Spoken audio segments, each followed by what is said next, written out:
joy and a pleasure to discover you guys on Instagram. And God has a way of putting people in places where who need to see them will see them. And who don't need to see them won't see them. Because the devil always trying to do stuff. So sometimes God got to hide us. But when God let people see who we are and what he called us to do, then he's getting the glory, and Satan is handcuffed and can't do nothing to touch us. And I'm just so excited that you guys agreed to be on the show with us today. And today we're going to talk about how God used your gift, talents, and ability to serve the communities that you live and the places you go. Again, this podcast show is called Your Gift Will Make Room for You with Cheryl T. Ricks. And it's all about sharing how God is using every person that he created to glorify him and how they live their lives and the things they do. So welcome, welcome, welcome, Sonia and Charles. And I just would like for you guys to introduce yourselves. Tell us who you are, what you do, and how did you start this journey? You want to go first? All right. My name is Sonia Wooten-Gill. I'm a designer. My business is Feiwu Signature Collection.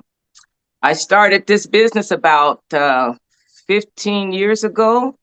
Actually, it wasn't supposed to be a business. It was just something I do as my passion, which is sewing and making hats. And it was just a passion of mine that developed into a business. It got started because I would wear a suit and a hat that I made for myself, and my friends would ask me, "Girl, can you make me one?" And so I would make one for my friends, and then word of mouth. And eventually that's how my brand got out there. And then my husband, and I'll let him introduce himself. Go ahead, Charles. So my name's Charles Gill, and I'm her significant other, her backbone. She does. We work together, and I'm again. I make hats. I make men's fedoras and cowboy hats. And again, I was never intended to do this. I retired from 35 years in the fire service, and my goal when I retired was to never work again.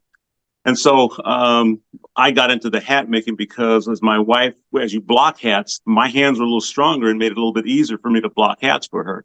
And during that time, I decided, well, if I'm going to block hats for her, why don't I make one or two for myself? And that's what I did. And so I had some friends that saw the hats that I made and wanted me to make them one. And it kind of grew from there. But that's how we got to, that's how I got to where I am assisting her. Praise God. Now, you know what? That right there was something to glorify God that few people know how to do. It's something about when men and women of God come together in marriage. And it's all about, for most people, how can they make me happy? How can they do what I want to enjoy my life? But when you find the purpose in which you were created and you're doing that thing and your spouse is doing the thing that God has called them. And when you come together, it's something God wants y'all to do for him. And even though he was doing the 35 years with the fire department and you were doing the sewing and the hats and things like that, God purposely put y'all together, and now y'all is in that one lane of bringing these amazing hats to the world. And with that being said, tell us how you did get out to the world. Tell us about your video and how it went viral. Wow. Now that right there is still a mystery to me, because let me explain something. I'm not computer tech with all this viral stuff, So I have a digital creator. For some reason, I have a lot of young women in my life, and these young girls, they just love this old girl here. So my digital creator, I have a makeup artist, and all these younger women, they were like, you need to get your stuff out there. And I'm like, don't nobody want to be bothered with, I'm almost 70 years old, girl, and I'm like, don't nobody want to be bothered with, my stuff. I just did not know anything about going viral. So we did this video, and the video was because I was explaining to people when I was 23 years old, I was interviewed by Elaine Ford, which rest in peace, I put on my video because anyhow, she interviewed me and told me that I didn't fit the criteria of being a model. And that kind of stayed with me for years. It kind of defined me, you know. And then as I got older and stuff, and I just shook it off, I was like, well, you know, I'm not going to let the European woman tell me that I don't fit a model's mold. I can go design my own clothes and make my own clothes. I know what God inspired to me to do. So I don't have to let somebody else tell me what I'm not qualified to do. So from there, I started about 65 years old modeling my own clothes that I design. And then I have other people modeling my clothes as well. And we created this video. And in the video, like I said, I explained how this woman denied me of doing something that I'm passionate about. So I just created my own brand. Now I model my own brand, and I have other people modeling it as well. Praise God. Praise God. Now, you know, that was a lot. How many people do we know that a teacher, a friend, a family member, a parent, their jobs told them you ain't good enough, you ain't gonna make it, you know, trying to tear people's dreams apart? And how many of us are still living them words that somebody spoke over us? Yes. So many. It's like, what was it about you and your relationship with God that allowed you to dismiss what she said and go do what God had purposed for you to do? So this is the thing. I'm glad you asked that question. It took a while for me to receive God's words in my heart. It was, you know, because I'm like, well, God, you know, this is what I want to do. And this is what I've been praying for. But yet and still, God, you didn't let this happen for me, right?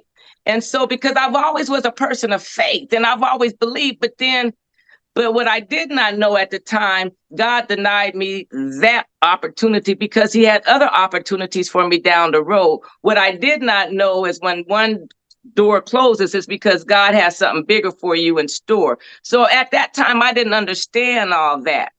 But as I got to grow closer to God and as his words start being embedded in my heart, when he said, I will do what I told you I will do, you know, he will do. So I already know, I'm persuaded that God will do what he promised me to do. I just have to stand on that faith, right?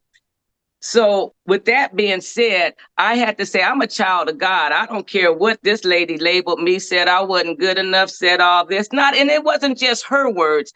It's other people's words. It could be your family member. It could be your mother, your father, your aunt. Somebody could always put that negative into you that won't allow you to be your best, right? So what we don't do is we never try to achieve our goals because we played that same tape recorder plays in our mind over and over again. You're not good enough. You know, you're not going to never amount to anything. You're not going to. But once we learn to dismiss those words and once we learn to say, you know what, I'm a child of God. I know he has bigger things for me. Not only that, he already done promised me, right? I know I'm going to stand on his promises. He already said that he came to give me life and give it to me more abundantly. So why I got to worry about what somebody said about me, right? Amen. Amen. And you know what? It's our relationship with God, knowing who he says we are, knowing what he says about us and the future that he has for us. And it's like we have so many people in our ears, you know, they look at us and they don't even tell us how awesome we are. They just keep it from us. And I've learned on my own journey that you can do some amazing stuff and the people around you can benefit from it. They can prostitute you for it. You know, they can, get all the good you got and they'll never tell you how awesome it is and how wonderful what you do is. And then you have to go somewhere else where they don't know you, and people that understand and recognize value and the talents and the wonderful things that each one of us get to do like only us, like we can. And so when you get around new people that say, you know what, that is awesome. You're really good at that. Like I am, like, Yeah, it's kind of like the woman that does everybody hair. Everybody hair is looking good. She looked like she need to be in Hollywood styling, but nobody's telling her how awesome she is, and they don't let nobody else tell them. I'll let you do my hair because you need some practice. While they getting a new every week, sometimes 3 and 4 times a week, they getting a new hairstyle, and they just taking advantage. And because we don't have people around us to show us what we got, we don't know. And then we think what we do have, it ain't all that. How many times have you been in places and you had something you added and thought, oh, that is really nice. And other places you go like, girl, you got it going on. That is fabulous. You to share that price is too little to share with other people what you're giving. And that's another hard part I believe, for us on this journey of letting our gifts, talents, and ability make room for us. We don't really know how to monetize it. And we don't know how to monetize it correctly once we decide we should monetize it. How did you and your husband get to where y'all could monetize your gift, talents, and ability with these hats and other designs you're doing, where it was comparable to the value you was adding and your unique style and unique ability that you was giving to people? How did y'all put the right price on it? You want to answer? Well, now, so what I had to do was realize, first of all, our value, number one. So, and then I have to also recognize that we're not going to be for everybody. A lot of our work we do with our hands, so it's going to cost a little bit more. It's going to probably cost more than if you were to go to a high-end store, because we're manufacturing this ourselves. So basically, we put a price on it, try to compare it with other milliners or hatters that are doing the same thing. And so looking at what their price ranges are, that sort of thing. We have not yet launched our website. We're going to do that January 1st. And our website will consist of our handmade hats and embroidery designs that I do, and some of my designs that I do. That is awesome. And it's these gifts and talents that God has given us. One of them says, a workman is worthy of his hire.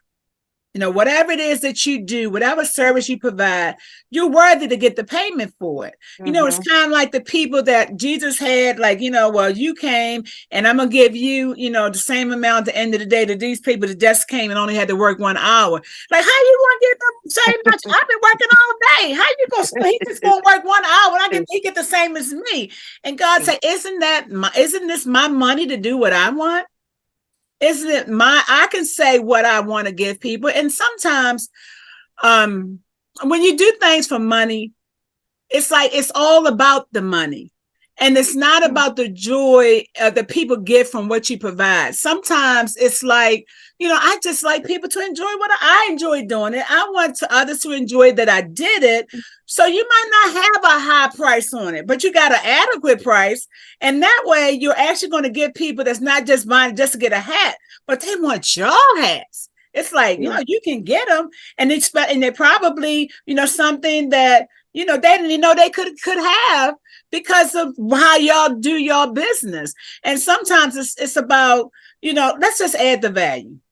God is going to give the increase to it, because I help people write their books, and the prices that I charge for people to write their book, it's a price that any and everybody can use my book. Of course, there are some people that if they're not paying a high price, they ain't getting value. So I got a price for the bougie people too. Like, okay, for you, because I know how you like it. Here you go. You can 3 times as much. I got you. I know that's right. I know. Well, the beauty of this is that we don't have to do this for the money. We both retired. He worked on his job for 35 years. I was on mine for 35 years, or excuse me, 32 years. This is just a passion of mine and passion now of his. And so, this is not about the money. This is really a gift of love, a labor of love, and everything we do, we try to put our love into it. And I have to piggyback on what you said, because when I was not the one, I don't like to draw attention to myself. And I started making the hats. When I started doing them and making hats, it was I priced them lower because I'm still learning how to do this. And she was telling me all the time, you need to raise your price. I'm not one that draws attention to myself. And so part of what the hats were doing when I was making the hats and made them for some friends, that's pretty much all I was doing to. And she's telling me, you can sell these. And so started selling a few. And then I wanted to, again, keep the price down because I'm trying to master this gift and making hats. And so I recently started raising the price of them because I am getting better and better at it.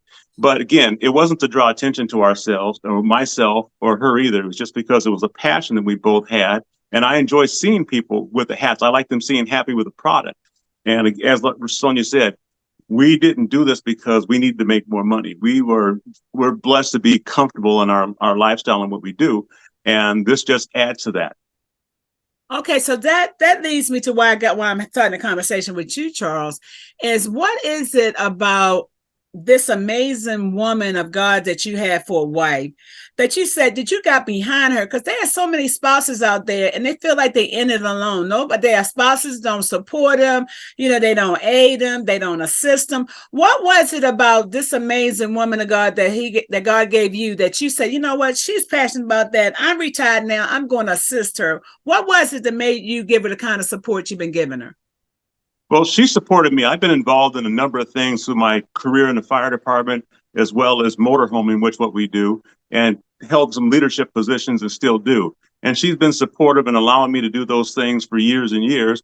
And so, it makes the household better. It's not just it's her stuff and it's my stuff. We're in this together. And so she supports me and I support her as well. And that's what makes it all work. And, there's times and there's something that I can bring to it that she may not see. And it goes conversely, there's things that she sees that I don't see that can make us better. And I think that's what makes us work well together. It wasn't always smooth transition, but we're here now and we're just enjoying it and enjoying life. Now, for all those husbands out there and for all those wives that have their spouses have gift, talents, and ability, and how do they transition to not supporting them? Or how can they start by supporting their spouses and whatever gift, talent, ability God has given them? Well, I believe it comes with conversation. You have to sit down and have a conversation and understand one's goals and what they're trying to do as much as you can. And you just have to try to get on the same page. Got to try to understand that it's one household. We're not divided here. We are one household. And we come from it's a blended family because we got married later in life. We were almost 50 years old when we got married. And so we both had children and we both have grandchildren and try to mold that into one family. And when we do that, I believe it helps to be more supportive of a spouse because we tend to do things together more. And since we have a lot of time on our hands now, I'm involved. I'm interested in what she's doing. And so I want to support in that regard. And like I said, she's been supportive of the things I've done over the years also. So it's kind of been a natural flow into if you value your spouse, then you will try to do things to make the other person happy and be supportive of them and pick up the pieces sometimes if they need something to make them whole, to make what they're trying to do whole. Now, let me ask you, my sister, how awesome was it to have your husband come alongside of you and give you the support even before he retired? What was that like for you to receive all that amazing support from your king? Well, I have to tell you, so I still remember the first time. So I'm going to back up a little bit. So he did not know that how well I could sew. He knew I knew how to sew because at that time I was working all the time, so I didn't have time to sew. So he bought me my sewing machine for Christmas, and I just started piddling around with the sewing machine, and I can't remember what it was I made, but he did not know how well I knew how to sew. So I made this my first project, and I showed him the first project, and I still can remember the look on his face because he's like, whoa, you did that? Wow, you can sew like that. I said, oh, you didn't know your old girl had skills, huh? I said, yeah, I got some skills, brother. Let me just tell you.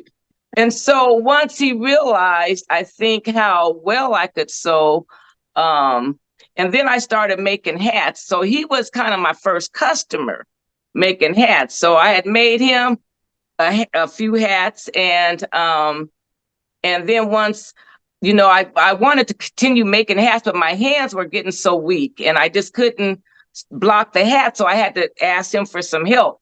He didn't resist at all. He would help me block the hats, but still not knowing the fundamentals of how to work the hat. He would just do this one part for me, and then I would make the hats.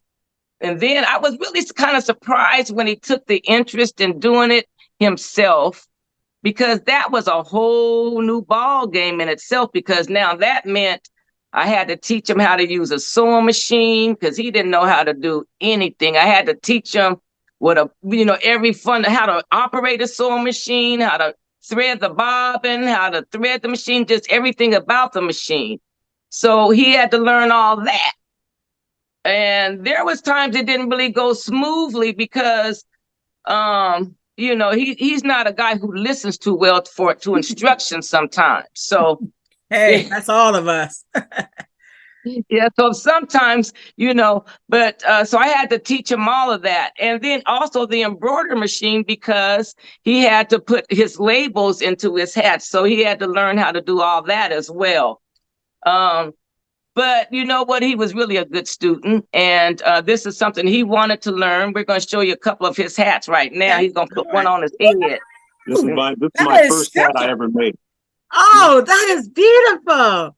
Oh, so that's good. This is where a lot of things started. Friends talking about, you made that.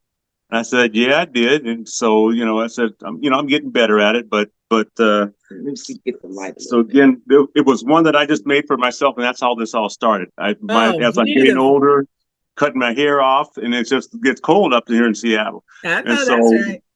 That allowed me to, wear hats, and it just kind of grew from there.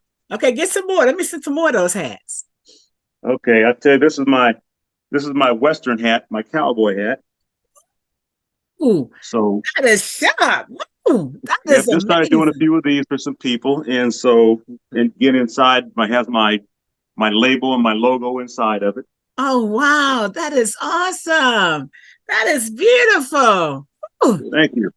That is awesome. So, do you have some of your hats with you too? I have, there's one over here. Grab that one right there. I just have one fedora that I made. It's a fedora baseball cap. Oh, wow. Yeah. That is awesome. That is awesome. Wow. Look at that. That is so stylish. Woo, girl. Okay. What else you got over there? People like a lot. They love this color. Yes, it's wonderful. It's kind of striking. It's kind of out of my comfort zone. I'm a pretty conservative guy, so when I saw this, I said, well, let me try this and see what it's like. And I've had a very good response from it. Oh, it's beautiful. That is beautiful. Oh my goodness. Back in the day, like the 30s and 40s, men wore hats all the time. My dad had a hat. We should wear the gloves, and not we, my mother and her, sisters, they would wear gloves and hats, and even back in the 30s and 40s, even if you weren't an influential person, you always had like a sports jacket, a hat. The women had their little pocketbook, their little dresses before pants became the rave, and they would wear our little gloves, So some of those things help us define who we are as women and men. Because everything's a unisex. Everything's a unisex. But, a woman is still a woman. She got curves or she got whatever she got, and she still want to be pretty. She still wants to show up and be the woman of God that God made her. And a man, he want to look like, who he is as a man, as a king, as a queen. We need to have those things. So that's a unique special piece that you're adding to the fashion for today. Like, let's go back. And then I think it was a few years ago, all of a sudden I started seeing women wearing dresses all the time. Like, dresses were back. And they was wearing dresses. Like, they weren't wearing the slips to go with them, but they was wearing the Some of them dresses don't need to be out there either. I know. You can edit that one. but it was something about how fashions changed when women went from the pants everywhere. And I said something to brother like, what happened to? I don't see no legs. Well, it used to be a leg. The woman had a walk. I could tell it was a walk. I could tell by the legs. I could talk by the little sway. The little thing that we did when we walked. You wore heels that just made you walk like that. Oh yeah, got the legs, exactly. the hips are moving side to side. You already know. Yes, yes. Yes, and that's a beautiful thing because not every woman today wants to look masculine. We want to be feminine. That's why we go. We get our nails done. We get our hair done. We get makeup on when we feel like it.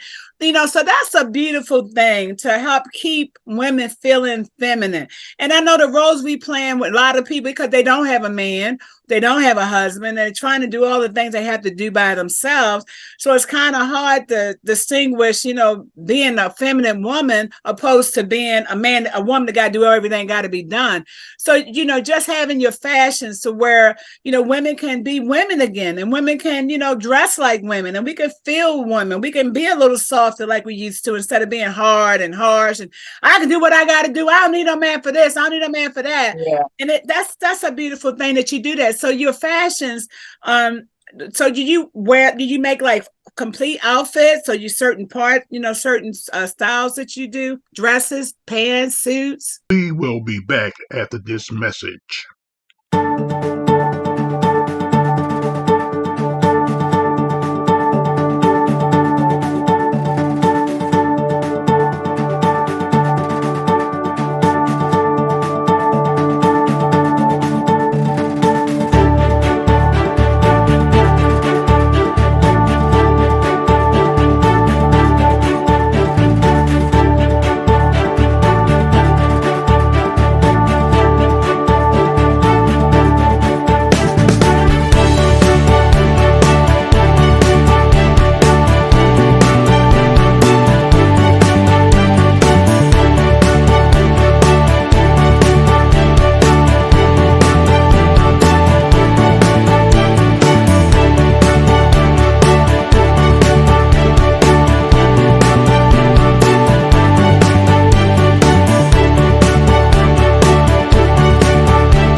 Welcome back.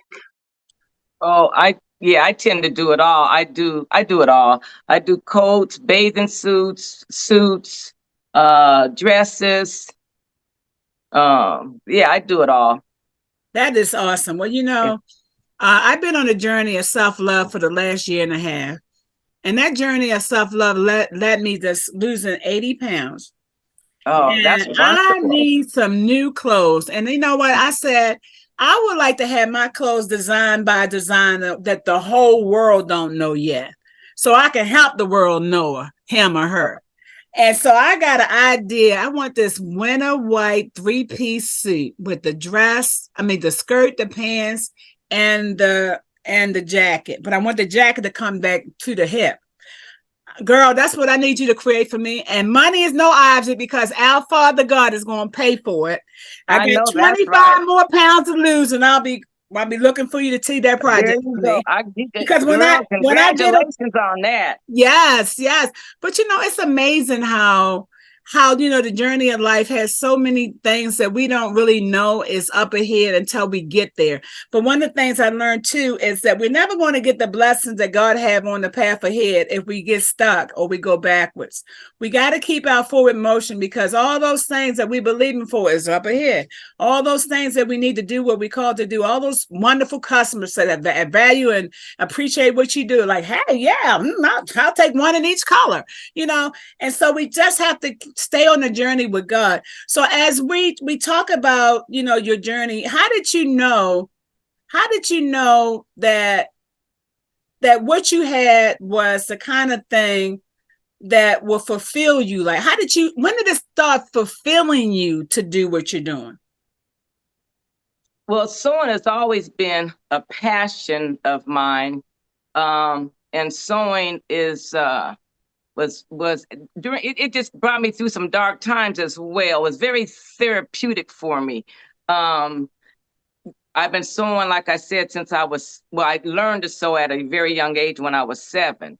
And so I would sew throughout school and just throughout, like I said, when I was going through depression, because it helped. It would fulfill something inside. It would take my mind off of whatever, I was dealing with. So it was very therapeutic, and it is still very therapeutic, but although not for the depression, it's just therapeutic. I wake up with a purpose every day, which gives me joy, because I set my day on waking up, and first, I gotta talk to the Father first, and then after that, I'm free to do whatever I choose to do. So I go up in my studio and I decide what I want to create today. And so it gives me purpose, especially when I have the finished product, because sewing to me is like a puzzle. It's like putting up pieces of the puzzles together. And I like to see the end results. But more so, what I like about it is when I put it on, and girl, it fits all the assets just the way it's supposed to. You go, girl. I And want the my other thing, assets to be fitting like they supposed to. So I definitely got to get with you to get some tailor-made stuff for these curves, these lumps, these bumps. that's what I'm talking about. Because here's the problem for me. When I would go to the store to buy something, and I would, normally shop at Nordstrom's, and that's kind of one of our higher end stores here in this area, but none of the pants fit me. I would have to always come home and do some adjustments. What I do know is that when you do something custom, you're customizing it to your body. So the problem I had when I would buy something was I would always get that gap in the back, because, I'm a pretty thick woman. And when you buy stuff from your regular sizes, they don't fit us. You go to a store and they say a size 14. Well, that's a standard size 14. I don't fit an average size 14. So once I was just tired of always doing the adjustments to get the pants or the clothing to fit me, then I was like, well, if I got to do all this, and I might as well make my own, because I know how to sew. So I've been sewing ever since. Yeah. That is awesome. And when you were saying that, you know how you go to the store and whatever size you got at home, that's the size you look for. Oh, I got to get this size because that's what I'm wearing. For years, I could have $10,000, I could have $20,000, I could go in the store and come out with absolutely nothing, because I was going there to find a size. It wasn't until they dawned on me. Nobody told me, no other woman shared this with me. But what I learned was that every designer make her clothes for a certain body type. Exactly. And when she makes it for that body type, you got to find a designer to make it for your body type. So the clothes that fit you, you got to go back to that designer to get more clothes. That's right. There you go. And I never knew that. And so it was such a depressing experience having all this money. I want to get some new clothes and nothing fitting, but that's what size I wear. It wasn't until I realized that instead of looking for a specific size, I need to get a fit them. Whatever fit, the way I wanted to fit, that's what I needed to look for. And I think for women, there were a lot of other women were having that same kind of experience too. Well, this is the class size I wear. I mean, like, why can't I? And we just have to, I think the number, with the size, the size clothes we wear, the size, the number we see on the scale is so defining that we try, like, I don't really wear an 8. I really wear an 8.5 or a 9, but my feet look too big. I want to get that 8. If women can get away from trying to make the number what they want and just feel good about whatever size it is, don't get hooked up on the number. Don't get hooked up on the amount on the scale. Make yourself look good. Be comfortable. Wear something to make you feel good when you wear it. And I think us women having these kinds of conversations about our journey with, fashion and clothing and size shifting 1 minute, one baby after another baby, or, trying to get your body back, or, trying to find you in your own life when you're working and everybody else is using you for whatever they need and you can't use you for what you need because you're busy with everybody else. I know that feeling.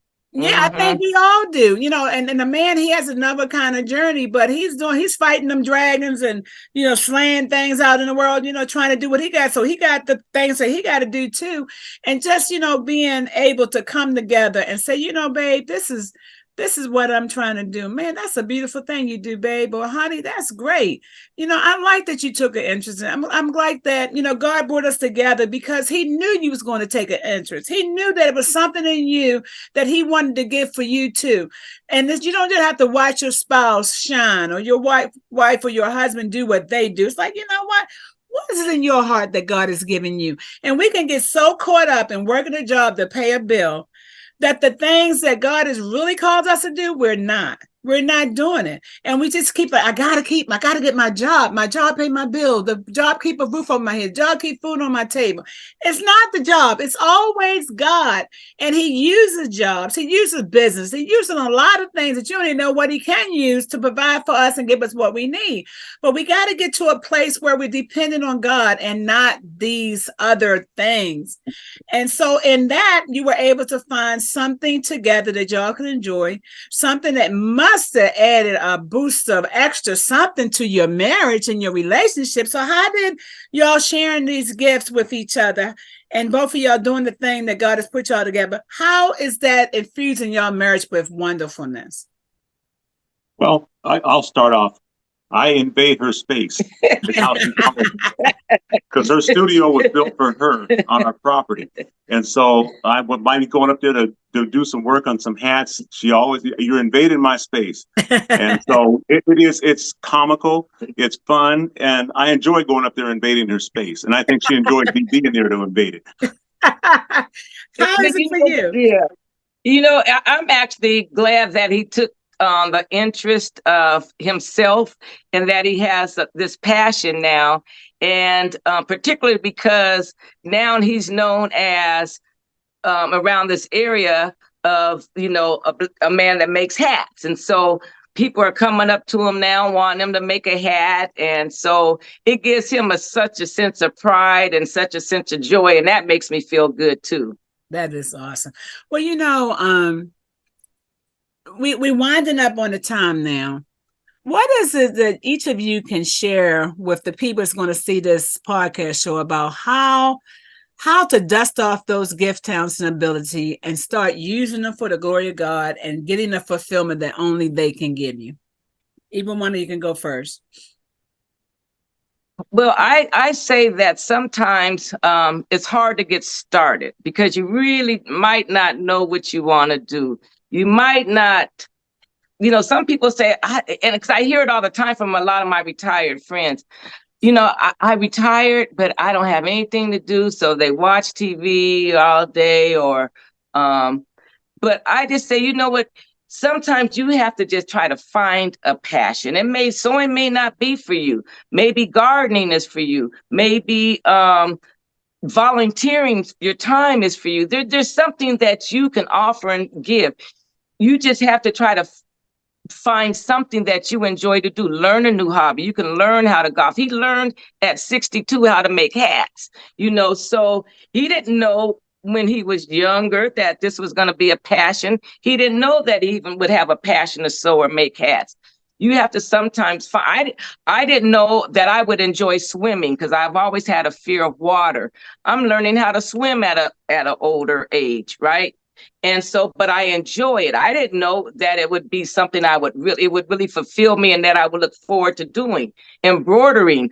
I learned how to embroider at 62. Now it's a business, but I enjoy it. I love it. Got my Queen t-shirt on that I embroidered. Yeah, I'm going to get me one of them. Yeah. And so this is a new hobby that I took on. And then I invested in an embroidery machine, and now it's a business. So I send t-shirts, sweatshirts, baseball caps, aprons, irons, towels all over the place now because, I did not know that again. But that goes to say that God will sometimes plant, and he gives us all gifts and talents. We just have to try to discern what they are. And just from that point, step out on faith and just do something. That's what I say. Just step out on faith and do something that you think you may enjoy, that you think may fulfill you. I think the biggest thing for us, I think part of what we do is encouraging each other and encouraging other people, especially if somebody wants to start a business or wants to start something. Sometimes they just need the encouragement, the push to get them over.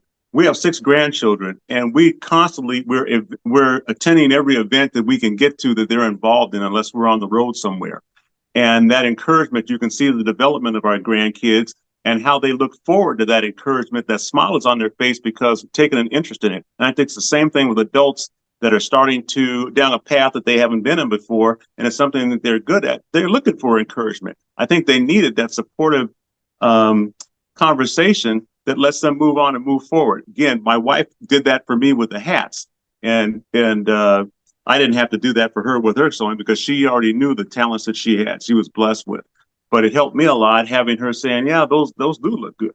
And so I think being supportive of people is one of the keys to success for people, especially in an area that is kind of unknown to them and they're venturing off into. That's awesome. Now, I heard early on in this conversation that y'all do some type of camping type thing. I guess y'all gifts have allowed y'all to do some of the other things that y'all enjoy doing. Tell us about the camping thing that y'all do. Well, we've been involved.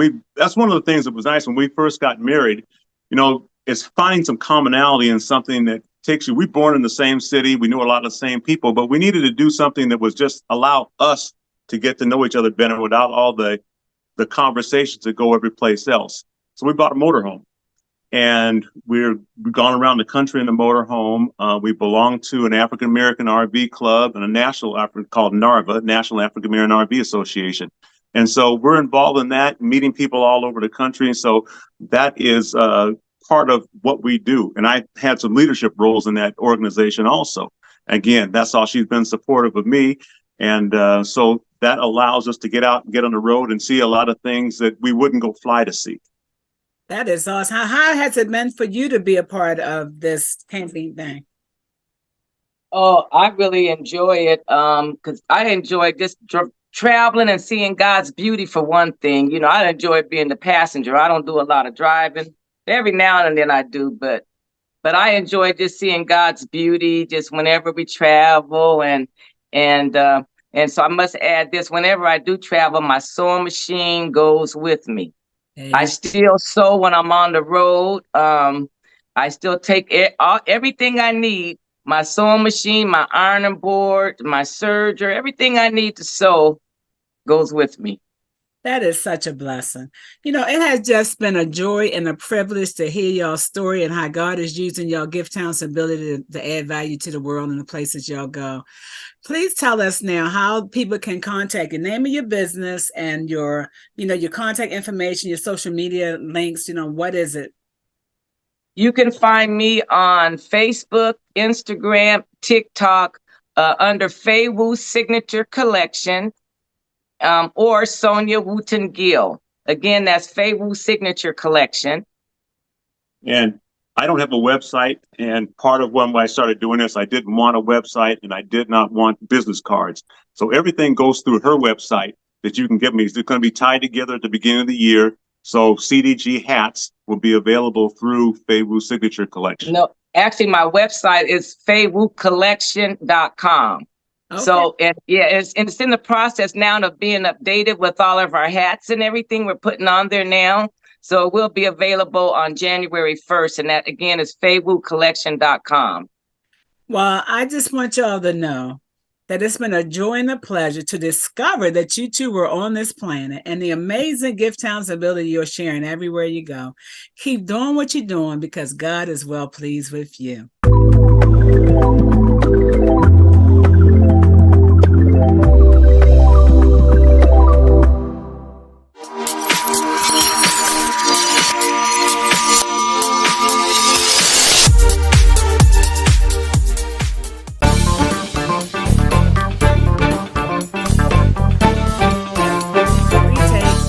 This is Cheryl T. Ricks. I am so happy to announce my new podcast show, Your Gift Will Make Room for You with Cheryl T. Ricks. It's the kind of podcast that highlights everyday people in the community that's doing great things to make a difference where they live. And they're using their gift, talents, and ability to do it. My podcast will start on August the 11th and every other Friday thereafter, the second and fourth Friday to be Pacific.